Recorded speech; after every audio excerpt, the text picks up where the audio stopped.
Hello everybody and welcome back to my channel. Today we are on recipe 29 of cooking our way through Magnolia Table's cookbook, and we are making a lemon bundt cake. Oh, who doesn't love a bundt cake? The first thing you're going to want to do after you go ahead and spray down your bundt pans with cooking spray is get your dry ingredients together. So in a large bowl, we're going to go ahead and take 3 cups of all-purpose flour.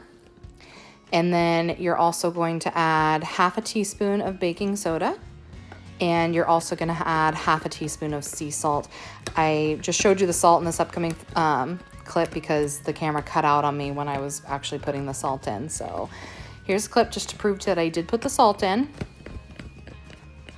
Also, if you hear a noise, Rose is maliciously chewing on a toy right next to me. So unavoidable. So the next thing you're going to want to do is grate. It calls for 2 whole lemons. I only had 1, so I used a little bit of an orange as well. I figure this is just going to be a citrus bundt cake. It's just going to be citrusy and all sorts of fun. But it does call for 2 lemons. So if you have 2 lemons, do that. When I first moved to San Diego with my best friend at the time, she was working at a cake place called Nothing Bundt Cakes. And that's where like my first love of bundt cakes came from. Like bundt cakes are so, and this is a trigger warning, they're moist. They are moist, moist, moist. You're just gonna wanna whisk those ingredients together. But yeah, something about a bundt cake, dude. Oh, if we had a Nothing Bundt Cake here in New Hampshire, I would easily eat a bundt cake a week by myself. Easily.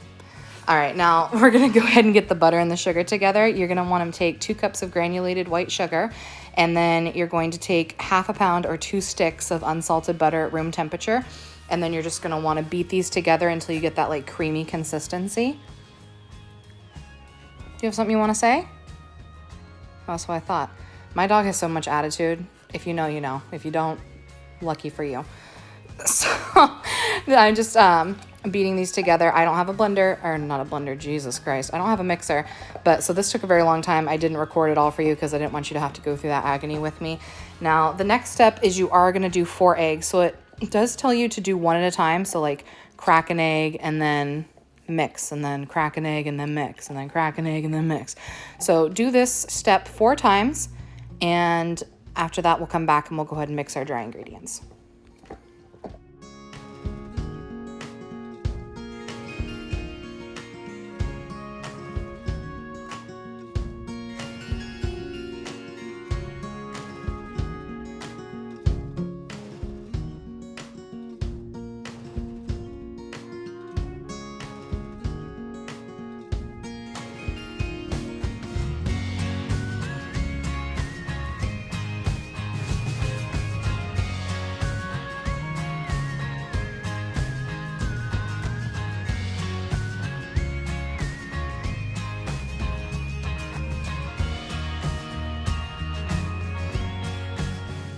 So now we're going to do our flour mixture and your buttermilk mixture. So it says to do a 1-on-1. So pour a little bit of the flour in and then mix it together.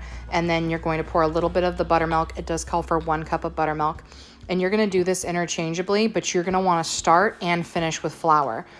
So like the first thing I did was put in a little bit of flour, mixed it together. Then you're going to see I poured in a little bit of the buttermilk, mixed it together. And then I didn't record it, but I went so on and so forth. This took about, I think, 4 alternations until I finished, but you start on the flour and you end on the flour. That's a major key.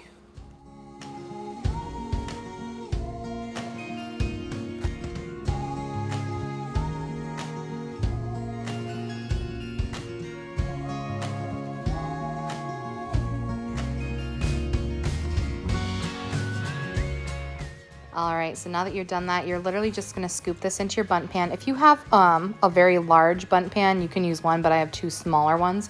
So I'm doing 2, 1 for my house and 1 so Stephanie can have 1 as well because she's also a lemon bundt cake connoisseur. Don't bark, Rose, don't do it. Do not do it. So like I said, you're just gonna fill the cake pans, and then you're just gonna wanna really tap them hard on the counter to make sure there's no air bubbles or anything. And these go in the oven at 350 degrees for about 50 to 55 minutes, and then I'll be back to show you the glaze recipe. All right, you guys, our bundt cakes are officially out of the oven. Now we're gonna mix the glaze or the icing for the top, you're going to take 1 cup of powdered sugar.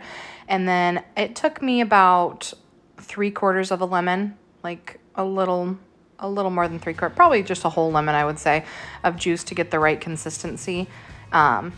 You want it so that it kind of falls off of the whisk in thick ribbons. You don't want it to be like a glaze like for the scones. You want it to be like thicker than that.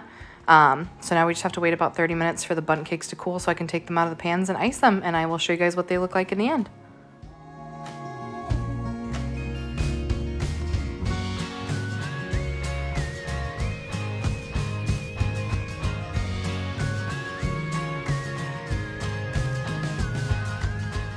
And here's the finished product, you guys. Again, as always, thank you so much for liking and subscribing and sharing if you do. I truly appreciate it. And stay tuned for our next video, recipe number 30.